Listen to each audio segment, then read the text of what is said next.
Yeah, what's happening, everybody? We're back for another episode of Patriot Twins podcast. Let's do it.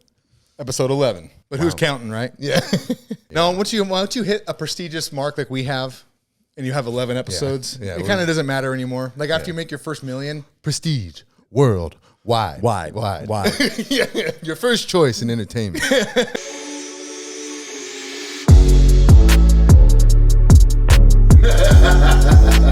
Oh my God, dude. Let's go, baby. All right, man. What's happening, dude? Baja 500 is passed. It did. For those of you who don't know what the Baja 500 is, there's a race series down in Mexico called, is it Score International? Score runs that one. It's a race. Basically, there's the San Felipe 250, there's the Baja 500, and then there's the Baja 1000. The numbers represent the miles of the race. Right. Right now, I would call, we're in like mid big race season, right? So the 500 just passed. Remember our first race we ever went to was the 2000. In the year 2000, remember? That was dope. The 2000, it was from Ensenada to La Paz. And back. I think. Dude. Yeah. It was a while back, though. I don't remember. We were just a couple of fat, chubby white kids floating around Mexico for a day. That was crazy, dude. What a cool experience. We got an old friend that did pretty good in Spec Trophy. Jason McNeil, dude. Oh, that's right. Yeah, he took first in his class and then third overall. That's awesome. Yeah. Congratulations, man. That's cool. Yeah, it's cool, man. Congrats, Jason. I want to race the 500 someday. We've been in races for those, but I want to race one physically, like myself. Yeah, right. We were just kids then. I know. Now we're adults, and then we have things to pay for. Yeah, kids and wives. They take all of our monies. Responsibilities. Yeah, I miss Mexico, man, but Mexico's a crazy place right now. Actually, it is, unfortunately. It's been crazy for a while, but what are you going to do? Keep my happy ass on this side of the border for now. Yeah. We'll see how it goes. Yeah. All right, well, back to this side of the border. What's happening? What's this past? So June 6th. Yeah. Was a big deal. At least in my mind, it was. Yeah, it was. I'm really disappointed it wasn't as big a deal as I thought it was for everybody else. They probably don't know what we're talking about. No, we're talking about the 79th anniversary of Operation Overlord. That's right. Also famously known as D-Day. What a badass, like a covert name, right? Overlord. Yeah. It's funny. I was doing the research on this, and I know a lot about D-Day. But then I kept looking up like D-Day statistics and all that, and it kept saying like Operation Overlord. I was like, no, I'm looking for D-Day statistics. So you thought you knew everything about it. Shoot, I totally forgot it was called Operation Overlord. All I think of when I hear that is Guardians of the Galaxy. You can call me Star-Lord. Yeah. But Operation Overlord. That happened in 1944. Was it? Yeah, June 6, 1944. It was with the Allied powers, the United States, Great Britain, and who was number 3? Us, Great Britain, and Canada. I was going to say Canada, but I thought it sounded silly. Nope, it was Canada. Yeah. Canadians showed up for that one. Yeah. Welcome to the war, eh? They did some damage too. Welcome to the war. Hey, got to go over that hill, eh? Yeah. That's a terrible. You know damn well the Brits showed up and like, these guys got no class. Just absolute animals, dude, charging that beast. Right? They're just, well, some of them are still butthurt over the Revolutionary War. Hey. But hey, what are you going to do about that? Not everybody's a winner. Yeah. You know what I mean? It's got to be a loser. But June 6th, that was a big deal, man. And in a positive way.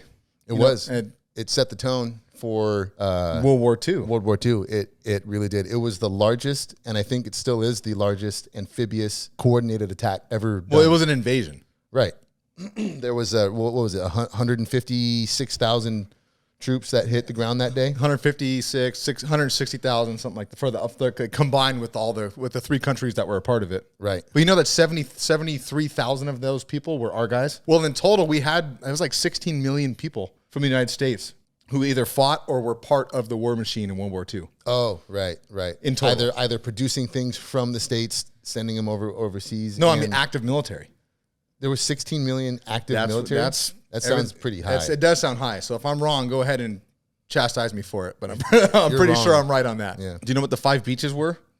Omaha, Utah, Pacific Beach, Imperial Beach, somewhere down by Mexico, right? Coronado, I think. But no, it was Utah, Omaha. What else? Gold. Okay. Sword and Juneau. Okay, yeah, that's right. Right. I don't know a lot about those other 3. They weren't as infamous as Omaha and Utah. Well, even Utah wasn't that bad. Omaha was the nasty one. That's where we took most casualties. I didn't see anything come out of the White House for it either. No, I haven't seen many posts on it. I know there's a handful of conservative like Instagram and Facebook pages. Yeah, but I'm saying like the leadership. Shout-outs, but Yeah, our upper deck should be. Yeah. Hey, we should upper deck the upper deck. If I go to the White House, dude, and Biden's still in there, guess what's getting upper deck? When the president is traveling around, they have a separate bathroom for the president to use. Oh, yeah. Like they'll set up a porta potty. Yeah. And it's guarded by the Secret Service. Yeah, and they take... And they take whatever he leaves in there, they take it and they incinerate it and they get rid of it because they don't want people to go through his stuff and find out anything about him personally, like his biological makeup or if he's sick or... Yeah, there's like... They go that far. All they're going to find in his stool is sleeping pills and Metamucil. A lot of prunes. Yeah. Wait, I have a question. Is that for all presidents or is it just... No, it's all presidents. Oh, okay. I didn't know that. Biden's not that special, honey. Okay. You see his super cool shoes, his anti-fall shoes he was wearing in that last trip he just had? That didn't work because he fell. Yeah, he slipped. Well, he didn't slip. He tripped over that cord, but... Nah, I feel like that was somebody's phone cord. Like he should have just kicked through it. At this point, it was like the old 90s cord. It was like 60 feet long. Yeah. Somebody left it off the hook. Like when he went too far, it was like a cartoon and yanked you back the other way. Yeah, but you could literally go from your kitchen to the master bedroom. The back side of your house. Yeah, and it would still connect. Yep. The good old days. It was the good old days. Yeah, but no, these guys were the good old days. Think about the monumental task and the age of a lot of these guys. They were putting them in these boats, and they're saying, "Okay, you're going to go you're going to beach here, and your goal is to go up on top of that mountain where those guys are firing at you with millions and millions of rounds. You know, with all the barricades that were on the beach. Yeah, they set up all those tank barricades. What was the death toll? Kind of surprising. So, out of 160,000 troops combined with the Allied forces, 156 to be, or 156, 160, whatever it is. The total loss was like 4,500 people, which is a lot of people. I mean, don't get me wrong, but for the sake of numbers, well, I think the Germans lost 9,000 that day. Roughly 9,000. Yeah, and they had the upper hand. They had the high ground. They had fortified positions, and the United States, making up most of the invasion force, were the ones who fought through that stuff and got to the top.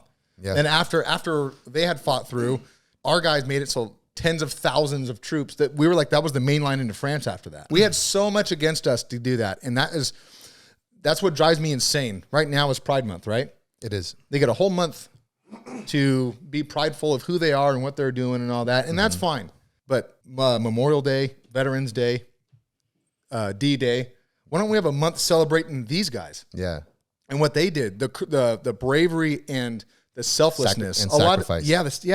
If you think about what they were up against, and they pushed forward anyways as they were watching the guy in front of them get chopped up by machine gun fire. Best friends, their brothers. Dude, it just gives me goosebumps because the fear they would have felt. Yeah, this day doesn't even show up on like national calendars. It seems I know. Like. I don't see it anywhere. And that's why I wanted to bring it up, because people should be thinking about that. This invasion was kind of the beginning of the end for Germany. Once we made it through the beaches, it was a all-out sprint to Berlin after that. Dude, we met Germany in Africa, and we pushed them out of Africa, and then we met them in France, and then pushed them out of France, and then we pushed them back into Germany. Right. Back-to-back World War champs, baby. Yeah, that's right. Let's go. You know who says that the best is Brad Pitt in the movie Fury. Oh, did he say that? Oh, dude.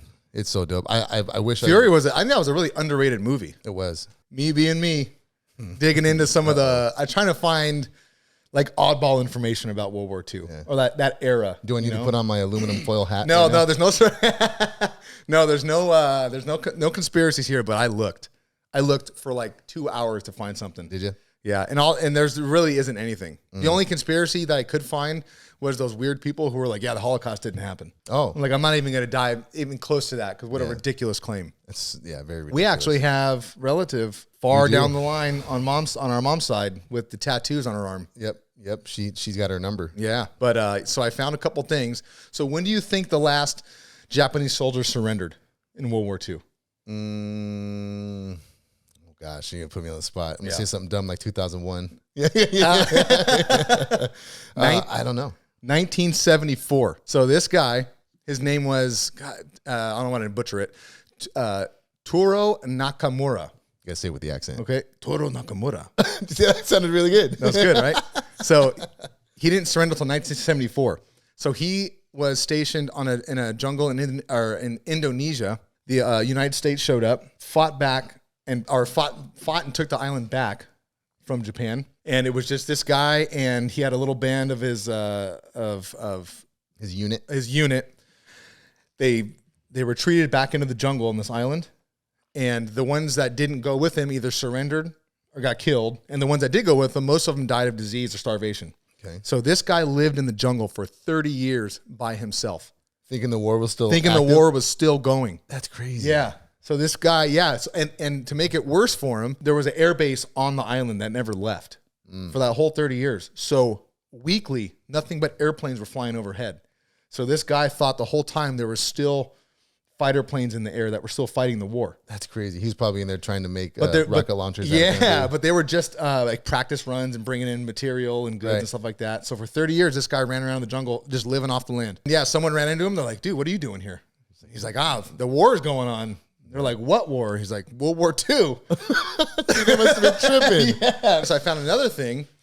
So the Polish military in 1942 was making their way out of the Soviet Union, and they were on their way to Iran. Well, in that transit, they found a bear, a brown bear. And this bear was so friendly, they decided to enlist it as a private in their unit. And then they trained it to carry some of their heavy material like ammo and food and stuff like that. So they enlisted a random brown bear between 1943 and 1944. It was in the war with them until the end, pretty much.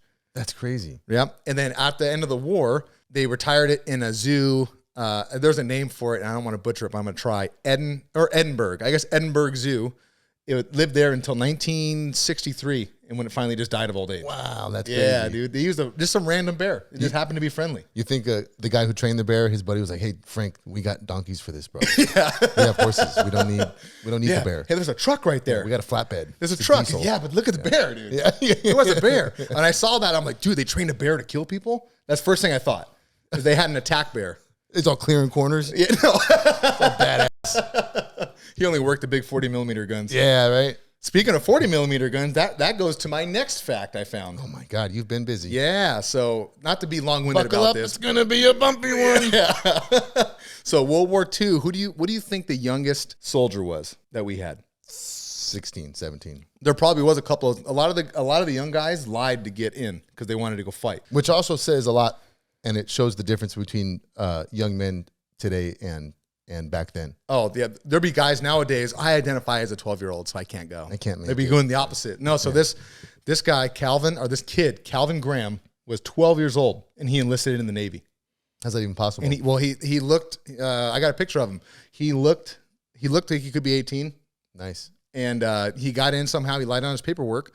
They didn't find out who he was or how old he was until he got injured in battle. That's so sick. Yeah, he was on the USS South Dakota. Okay. So they fought at the naval battle in Guadalcanal. Okay. Ooh, that was nasty stuff. And he was one of the reloaders for the 40 mil anti-aircraft guns. Oh, so the big dope. ones. Yeah. So something happened and blew up around him. He got hit by shrapnel. But after he got hit, he didn't just lay there and like, oh, I got hurt. He jumped up and started helping everybody around him. That's so sick. Dude, 12 years old. That's so bad. Yeah. So then he went on and got like a Purple Heart, and he got another distinguished something. I can't remember what it was. So he got a couple medals for it. And then they realized, like, wait, how old are you? Yeah. And they go, it's 12 and a half. He's only 12. Yeah, 12 and a half. Like, dude, imagine, if you were like the guy and like fighting against him, like, dude, we got our asses kicked by a 12-year-old. Yeah, that 12-year-old kid. Yeah, I thought that was crazy, man. Freaking reloading 40 millimeters. Yeah, dude. so that's all I have on World War II. I have on that. Yeah. All right. Well, I got something for you. Did you see what happened at the Capitol? With it, there was a in 1944. Or? No. Sorry. Yeah. Pretty recent. Oh, we're moving on. Yeah. Fast forward. This millennium. No, it was pretty recent. There was a kids choir. I don't know what age they were, but they seem to be maybe later elementary school, early middle school, maybe somewhere in there. They were singing the national anthem in some part of the Capitol, and I want to say they got through like the first verse, and then they went to start the second one, and you can see in the video the Capitol Police. There's an officer that walks up to the director, and you call him a director, and he stops him. The kids, he like does that thing and stops the kids dead in their tracks, like middle of the national anthem. Like, right after the first verse, stopped them, and then they're like, "Sorry, you can't do this here." And the teacher said, and I quote, he said, "When they stopped us and I walked over to the Capitol Police, I said, 'Why are you stopping us?' They said, 'Because this is considered a demonstration and we don't allow demonstrations in the Capitol.'" What? Yeah. So then I looked further into it, and you can have events at the Capitol and do things, but you have to go through the proper channels, right? Right. So this guy did that. He got his permission the legit way. And then the Capitol came out and was like, oh, sorry, it was a mistake. The cop didn't know that you guys were approved to. So then do what's that. the point of going through all the red tape and all the belt and having to go through and get permission to do all that if the people around them don't know what's going on? Screw all that. First of all, why can't you sing the national anthem at our nation's capital? Right. That cop must have had such a big stick up his ass Yeah, no kidding. to walk up and stop these kids cold turkey. Why couldn't he have gone to somebody or Let them finish at least. I wonder if someone else around them complained. it's not Did you see right. that? Did you see that video that came out with a teacher at a high school who was doing a sex ed class, and instead of teaching normal sex education, like a man does this to a woman, and there's there's sperm and an egg involved, and a baby's made. She spends more time talking about how a man can use a sex toy to stimulate his prostate. Can I get that video? I'm just asking for a friend. I wouldn't do it myself, Yeah, but I'm just asking. But that's crazy. no, I kid you not. I remember my sex ed class. Right. It was It was some. Remember, there was like a weird cartoon. yeah, it was basically put your pecker in the pecker Very hole. scientifically. Yeah. I mean, I don't want to get too technical. Yeah. you know. This is a kid show. No, but instead of talking about like normal between a man and a woman, Yeah, birds and bees. like, do you ever remember teachers talking about how to? Stimulate your prostate? No. I've never my science teacher never talked about that. Even if that's the case, high school's not like just don't teach kids about that. No. That's You what know the what I mean? internet's for. That's what the internet's for. Yeah. There's a time and place for everything, and it's college. No, that's inappropriate. It's such an off the wall thing to yeah, teach. like It's so I off don't even the know how to wall. talk about it. It was so crazy. Like what was the point of that? Right. What's the absolute point of that? Right. Yeah. That has no place in school. Yeah. You find that out later when you have a freaky girlfriend. Yes. You know Yeah. Yeah, you don't. Yeah. You find that one chick, and you're like, "Whoa, what are you doing?" Yeah, but that's crazy. Yeah. But there's a lot of that happening. You know, you got teachers that are just teaching kids about race, color, Yeah. all these like crazy ideologies that really have nothing to do with school, It's like they're reverting back when it comes to the whole like race theory. right? Teaching like they're reverting backwards. Like agree Martin with Luther that. King would be devastated if he could see where society was right now as far as race goes. I would agree with that. I think it's safe to say. Yeah, he was a good person and he did good things. And I think you're right. I think if he saw what's happening now, he'd be like, what did I do all that for? Yeah. Anybody who happening here? fought for the rights that we have now, why are we moving backwards, people? Yeah, he wouldn't stand for it. But And you know what? I thought about this the other day too, and this it's a different subject, but it's all the stuff that's going on. Like look at Anheuser-Busch and Target. mm-hmm. They've lost crazy amounts of money. I think Anheuser-Busch is like $27 billion Billions and billions and billions of stock market value. I can't say billions without I know. Trump ruined that. Or for me. China. I can't say China. I like the guy, but he talks really funny sometimes. It's stuck in my head. Yeah. But so between Anheuser-Busch at $27 billion and Target has lost like $13 or $14 billion. Oh, they're are they higher they're now? above that, far above. They're more than 15 billion. Have you seen one window shattered or building lit on fire? No. Or a riot or anybody getting beat up inside of these places? Have you seen anything like that coming out of the right side of No, the I don't see anybody blocking the entrance to the stores or anything like that. They're just not showing up. The conservative people, they spoke with their wallets and they stopped shopping at these places. Yep. It's making me think right now, like if they had that much damage or did that much damage just by doing that, who's their main customer base? Right. Think about that. Right. Where's all their money coming from? All these businesses going woke. It's like, I think you guys are learning that who you're trying to appease is such a small percentage of the world. Like you said, it's a small percentage of people who are being very loud about what they want. Yeah. And that's all they can do is be loud. And for me, that's what the problem has been. Before the last year, 2 years, I don't agree with those lifestyles. I wouldn't want to be a part of that. I wouldn't want my kids to grow up with it, but I'll be respectful of it, right? Yeah. I'll mind my business, and if I don't like it, I'll get myself out of a situation. Mm-hmm. Nowadays, I didn't care about any of this until they made me care about it. Yeah. They started putting it in the schools and in the libraries, and if I go to the freaking grocery store, like you can't buy anything now without trying to be influenced one way or the other. Right. Every time you go buy something, because people are fed up with it. I tell you, I wouldn't let my daughters walk into the school with all that stuff all over it. Not that I'm against those people. It's just not the place for it. People can't have their religions taught in school. Yeah, that's a really good point. So it's like you couldn't have Bible class unless it was like a private Christian school or Catholic school. Yeah, right? yeah, exactly. Yeah, private school. Follow my rules, but I don't want to follow yours. Yeah. You just can't be one-sided, and they're just a one-sided group. And you can be one-sided, but you can't expect to force people to agree with your side. Yeah, right. Okay. Yes, I would say we're one-sided. We live our lives how we want to live them, and that's it. No one's going to change that. Mm-hmm. But I'm not going to walk around forcing people to do that. So it's against the rules to say the Pledge of Allegiance now, but there's teachers telling kids, having kids pledge their allegiance to a pride flag. The pride flag. In a classroom. Oh, man. It's craziness. And I pray, bro, that I don't have to start protesting at schools. Thank God I live where I live. So far, we've been safe. But we'll see what happens. You never know, man. I think that's all the time we have for today. Yeah, man. That was cool. I want to talk more about World War II. Dude, there's so much to talk about. We didn't even talk about the blow-up tanks. Really quick. We can chop it up. Really quick. In World War II, to throw off the Germans, we invented blow-up people out of rubber and then parachuted them out of airplanes. So to mimic paratroopers. I never heard that. I know they made tanks. And then they also made blow-up tanks made out of rubber, like life-size tanks. They did airplanes too, like entire airfields. Yeah. And again, it worked. And that was for the reconnaissance planes because the Germans would fly, and the Japanese too would fly over. And their cameras were crap. Right. You know, they didn't. I know nowadays we'd be screwed. They'd be like, yeah, those are balloons. Yeah. It's all fake. The iPhone would just zoom in. Like, unless it was Biden flying over someone else. Oh, it's and that's all he would say. Yeah. That's it. Oh, here's another quick fact. Sorry, real quick. So the American soldiers were given 22 sheets of toilet paper in their daily rations. And I don't know what a sheet is. I don't know if it's a 1 foot by 1 foot or if they had smaller butts back then and it was a 3 by 3. I don't know what it was. But the British soldiers were only allowed, I think it was 3 or 4 sheets or 6 sheets. That's why they lost the war. That's right. Yeah, they were chafing everywhere. Yeah, dude.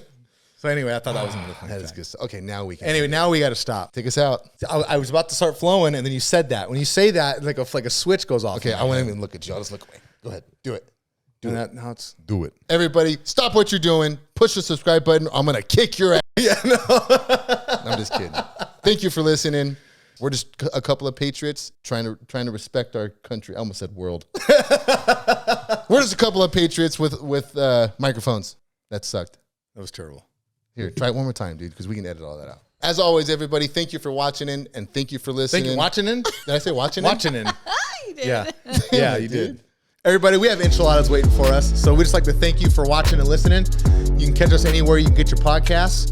We'll catch you on the next one.